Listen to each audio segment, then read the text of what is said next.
Yes! Pile poil où je voulais. Je vais pouvoir mettre mon plancher ici.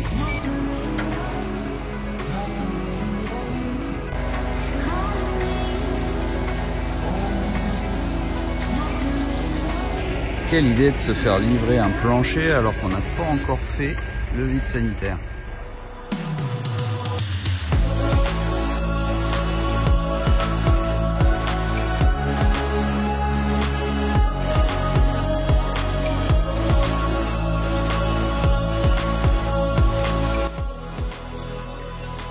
Salut à tous. Bon, vous pouvez constater qu'il y a eu pas mal de petits changements depuis la dernière fois que j'ai fait une vidéo ici, où c'était vraiment juste impossible. Mais j'ai le plaisir aujourd'hui de vous annoncer qu'enfin on va pouvoir recommencer le chantier.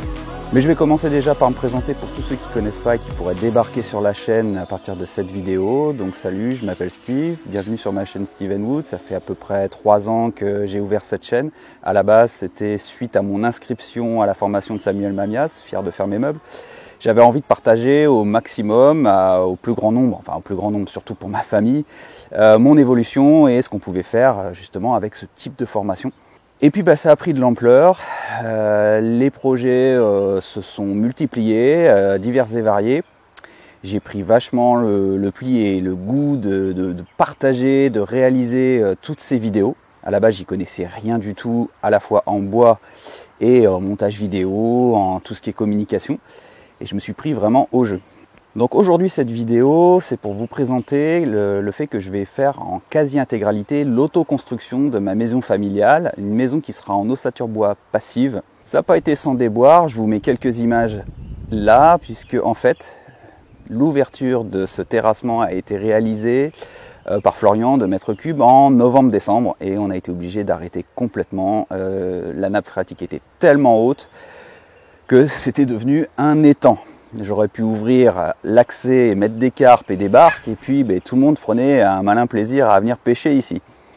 Donc aujourd'hui c'est Michael de l'entreprise DMC d'Acunha qui va venir me faire donc l'implantation de la maison, il va revoir ça. Ensuite ils vont creuser pour faire les fondations, on va installer les semelles qui sont là-bas. Il y aura des petits plots pour justement éviter que la ferraille soit en contact direct avec le sol. Il faut qu'il y ait un enrobage total de la ferraille au niveau du béton. Mercredi à partir de 13h30, la PUMI arrive avec le béton et c'est parti, on coule les fondations. Et là je serai déjà plus soulagé parce qu'enfin les fondations seront faites. On pourra déjà un peu souffler. Jeudi matin, c'est l'entreprise Sud-Ouest Matériaux qui vient me livrer des blocs à bancher. Les blocs à bancher, c'est ni plus ni moins des parpaings creux que vous pouvez retrouver quand on fait des piscines. On vient y mettre un ferraillage plat. C'est toute une ceinture à chaque montée de parpaing. Et ensuite, on viendra couler du béton à l'intérieur. Ça a l'avantage d'éviter les remontées par capillarité. Et je crois qu'ici, ça s'impose, puisque vous êtes nombreux justement à me dire « mais t'as pas peur pour la suite ?» Non, non, j'ai pas peur, j'ai tout prévu. Justement, j'ai mis un peu le prix, j'ai mis le paquet sur les matériaux et les marques qui justement font ça très très bien. Vous avez pu voir dans l'intro que j'ai déjà mon plancher. C'est pas tout à fait anormal, c'est pas normal et tout à fait anormal dans le sens où le plancher on le fait venir une fois que le soubassement est fait, mais on vit une crise qui est assez exceptionnelle avec des prix qui ne font qu'exploser et si je me faisais pas livrer avant le 1er mai j'avais une hausse de 30%, donc bon c'est juste impossible. Donc Mika vient d'arriver, allez c'est parti.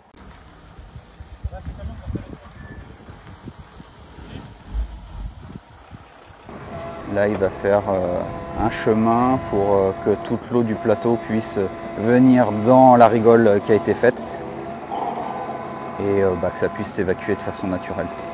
L'idée sera de faire un gros trou par ici et de la laisser tourner H24. Ah là là, mais qu'est-ce que j'ai bien fait d'écouter ma femme. Il faut écouter sa femme, les gars. Elle m'avait dit il faut qu'on fasse la crasse avant tout le reste. Et elle a vraiment bien fait de me pousser à faire ça puisque on a une accessibilité même si là-bas c'est le fouillis, l'eau passe quand même et malgré tout ce que j'ai enlevé elle déborde pas donc on est bien.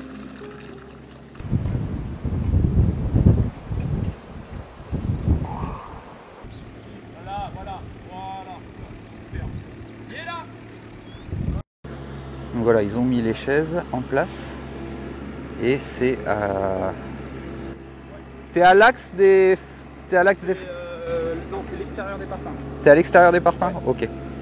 Donc déjà, tu vois, on tire nos alignements de limite de propriété, comme ils sont sur le plan. Ensuite, on a nos cordeaux donc, qui vont permettre de déterminer le premier angle d'équerre. Et avec donc, les petites épingles, là, on détermine avec Pythagore, en fait, tout simplement, avec un triangle parfait, un 6, 8, 10 par exemple. Bon, là, j'ai fait plus large. J'ai fait 18, 12, et en travers, on doit avoir 20. Ouais. Dès que tu es à 20 piles, tu as forcément ton angle qui est d'équerre. Et ensuite, nous, ce qu'on fait, c'est quand on implante, généralement, on fait un cube. Parce que comme ça, on met les parallèles partout. Et ensuite, on contrôle les diagonales. Et si tu as les diagonales qui sont parfaites, ta construction, elle est d'équerre, quoi. Okay, voilà.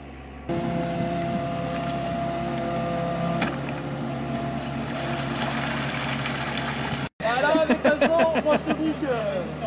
On l'appelle Mr Bean dans la boîte. Ça pourrait être moi, hein. Je suis Pierre Richard aussi. Ah ouais. T'es assez profond là?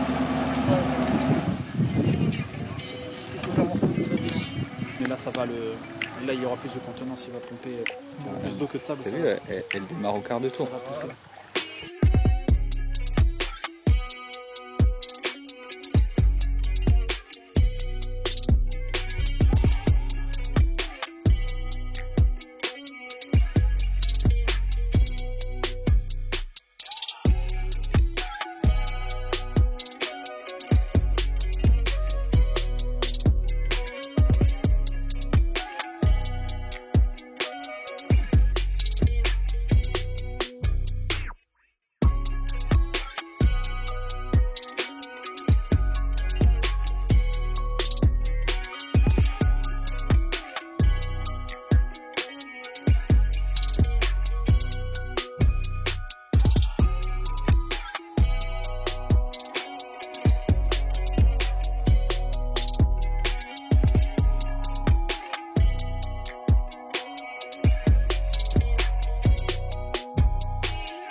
Ça s'arrête jamais l'eau. Hein. Croisement comme ça, en fait il faut suffisamment de béton au niveau des angles. Parce que si tu ramènes ton équerre ici, tu as très peu de béton ici et en fait la poussée au vide ici, ça peut te faire fissurer ton béton. Okay. Donc du coup, vaut mieux rentrer bien ces aciers et les croiser. Et pour les croisements c'est plus adéquat et ça tient mieux les contraintes de cette manière-là en croisant bien les barres.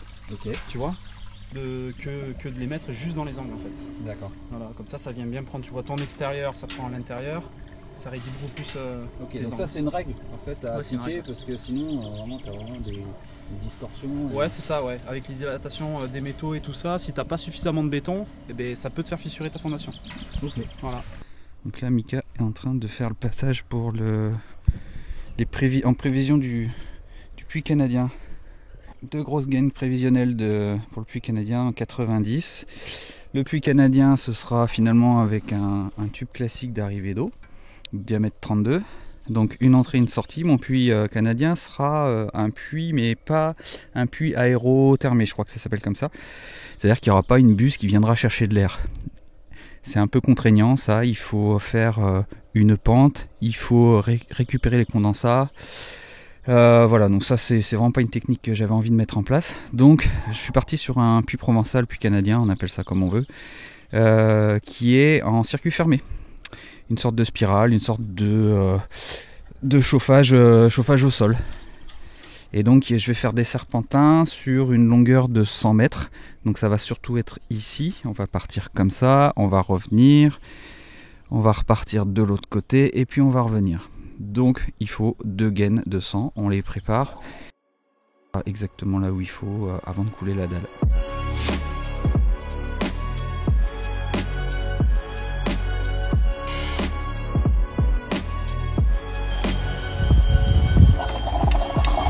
Alors pour expliquer, là l'équipe elle est en train d'installer ce que eux ils appellent des picottes, ni plus ni moins des petits piquets qu'ils vont couper à je sais plus, je crois que c'est à 50. Et ça leur permet de délimiter une petite hauteur pour une fois qu'on va couler le béton. Comme ça, quand le béton sera à fleur de ces petits piquets, et ben on saura qu'il ne faut pas aller plus loin. Donc là Daniel est en train de vérifier au laser si ils sont à la bonne hauteur. Comme ça tout sera régulier. Michael est en train de les prédisposer. Et comme ça demain dès qu'il y a le béton, ben, on se posera plus de questions.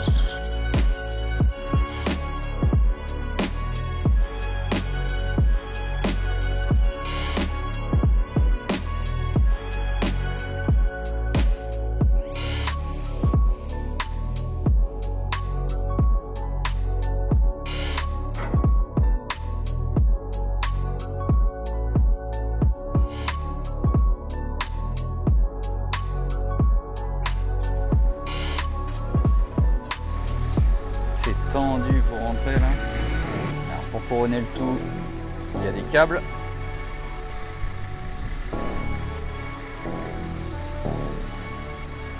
Ça passe, ça passe. Yes.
Oh que ça fait du bien d'en arriver là.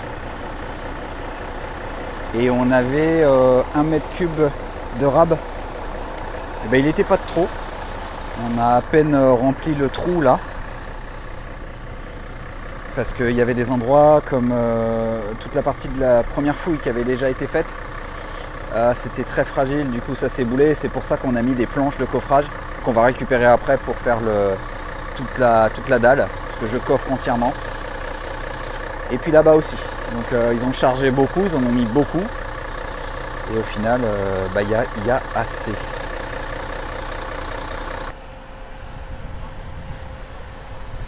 Donc là, l'équipe est en train d'installer des piquets qui leur serviront à bien positionner les blocs à bancher. Et ensuite, ils viendront mettre à chaque rang des blocs, ils mettront des plats. Où est-ce qu'il y en a? Non, il n'y en a pas là. Des fers plats à chaque rang pour faire vraiment une ceinture complète jusqu'en haut. Et une fois que le béton sera coulé, tout ça sera vraiment uniforme, consolidé par les petits piquets. On a fait donc des crochets qui vont venir se mettre dans la semelle. On vient chercher la semelle en dessous et du coup ça ne peut plus bouger du tout. Donc il en faut 5 par mètre, je crois que c'est ça.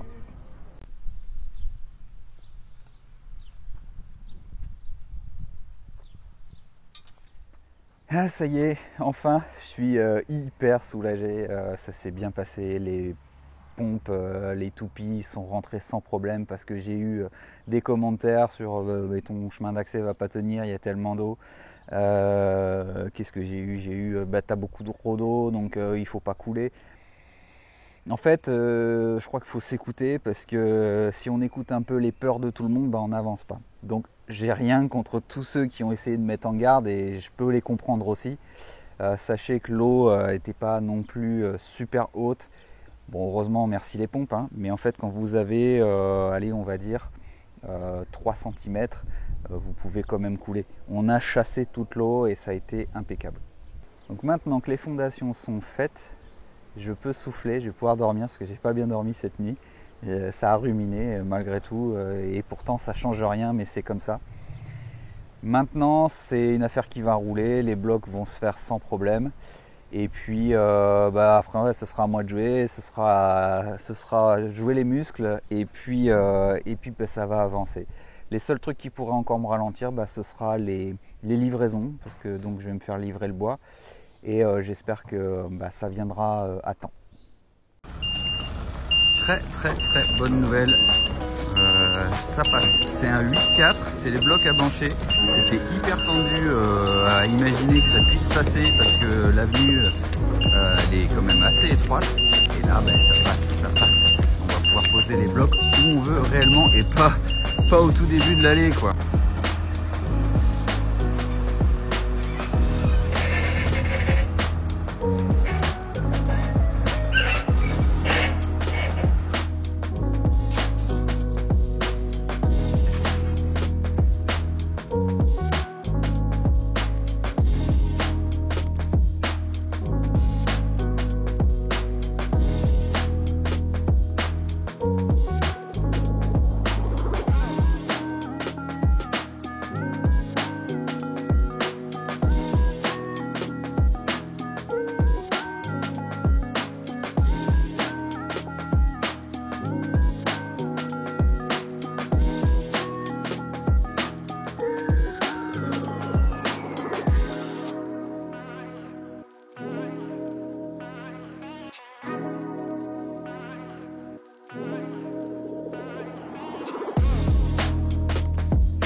Voilà, les gars viennent juste de terminer ce matin, donc c'était pas terrible la météo, là ça s'est calmé, mais bon ils ont été quand même un petit peu sous la flotte.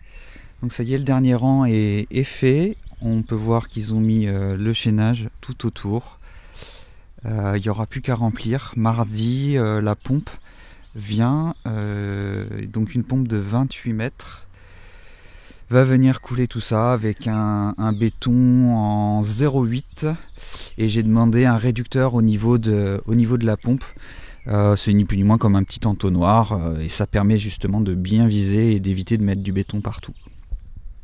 Alors on aurait pu aussi mettre le plancher et couler le béton tout en une fois. Le truc c'est que le béton il peut se rétracter et donc ça peut un peu rentrer dedans, et ce qui fait qu'après mon plancher il sera pas parfaitement plan. Donc vaut mieux le faire en 2 fois. On va d'abord couler. Si ça descend un peu, c'est pas grave, puisqu'après on va couler avec le plancher. Et là, ce sera bon. Donc voilà, toutes les attentes sont faites. Les attentes d'évacuation. Là-bas, c'est pas une évacuation, c'est l'aération. On voit du coup que l'aération va se faire naturellement, puisque j'ai un passage ici, et ça sort par là. L'entrée du vide sanitaire, au départ, je voulais le faire depuis une trappe dans le garage. C'est un petit peu galère, donc du coup je vais le faire là et je pourrais accéder au vide sanitaire si jamais j'ai vraiment besoin d'y aller. Après on sait très bien qu'on n'y va pas tous les 4 matins. La plupart des sorties, enfin d'ailleurs toutes les sorties de tuyaux seront pour l'extérieur, et je pourrais accéder avec un bouchon, je pourrais accéder pour déboucher tout ça. C'est nettement plus pratique. Là-bas, on voit qu'ils m'ont mis les gaines pour les PTT, le portail, l'électricité. Donc pourquoi je fais ma trappe ici? Ce sera une trappe hermétique. Parce qu'ici, après, il y aura une terrasse qui sera couverte. Et c'est surtout qu'ici, il y aura un local technique où je pourrais ranger plein de trucs. Ce sera un endroit où il y aura un plancher et je pourrais faire une trappe pour pouvoir passer en dessous. Donc voilà, je suis super content, les mecs ils ont gazé, c'est une équipe vraiment pro, sympa, sérieux, ils font ça dans les règles de l'art, à l'ancienne. Là pour le coup la maison elle va vraiment pas bouger, hein. Je pourrais faire un étage voire 2, que ça tiendrait sans problème. Allez, la suite, béton à couler.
Bon, l'équipe vient juste de partir, je les ai remerciés chaleureusement, ils se sont pas ménagés.